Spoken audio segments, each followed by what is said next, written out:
ഉപരോധത്തെ തുടർന്ന് ക്യൂബൻ ദേശീയ വൈദ്യുത ഗ്രിഡ് തകരുകയും രാജ്യം പൂർണ്ണമായും ഇരുട്ടിലാവുകയും ചെയ്ത പശ്ചാത്തലത്തിൽ ക്യൂബ പിടിച്ചെടുക്കുമെന്ന പ്രഖ്യാപനവുമായി രംഗത്ത് വന്നിരിക്കുകയാണ് അമേരിക്കൻ പ്രസിഡന്റ് ഡൊണാൾഡ് ട്രംപ്. തിങ്കളാഴ്ച വൈറ്റ് ഹൌസിൽ മാധ്യമപ്രവർത്തകരോട് സംസാരിക്കവെയാണ് ട്രംപ് തന്റെ നയം വ്യക്തമാക്കിയത്. ക്യൂബയിലെ ദേശീയ ഗ്രിഡ് പൂർണ്ണമായും പ്രവർത്തനരഹിതമായതോടെ ഏകദേശം 1 കോടിയോളം ജനങ്ങളാണ് വൈദ്യുതിയില്ലാതെ വലയുന്നത്. കഴിഞ്ഞ 4 മാസത്തിനിടെ ഇത് 3ാമത്തെ തവണയാണ് രാജ്യം സമാനമായ പ്രതിസന്ധി നേരിടുന്നത്. ഹവാനയിലെ 5% താമസക്കാർക്കും ചില ആശുപത്രികൾക്കും മാത്രമാണ് നിലവിൽ വൈദ്യുതി പുനഃസ്ഥാപിക്കാൻ കഴിഞ്ഞിട്ടുള്ളത്.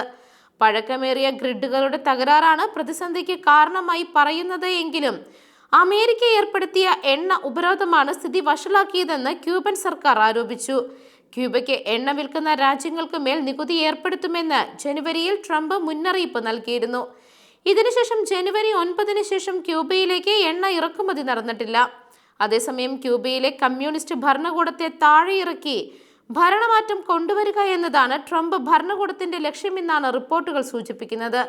പ്രസിഡന്റ് മിഗുവൽ ഡയസ് കാനൽ അധികാരം ഒഴിയണമെന്നാണ് അമേരിക്കയുടെ ആവശ്യം. ഇറാനുമായുള്ള യുദ്ധത്തിൽ ഇസ്രയേലിനോടൊപ്പം അമേരിക്ക പങ്കുചേരുമ്പോഴും ലാറ്റിൻ അമേരിക്കയിൽ സൈനികാധിഷ്ഠിത സമീപനം തുടരുമെന്ന് ട്രംപ് ഭരണകൂടം വ്യക്തമാക്കിയിട്ടുണ്ട്. News desk Magnavision.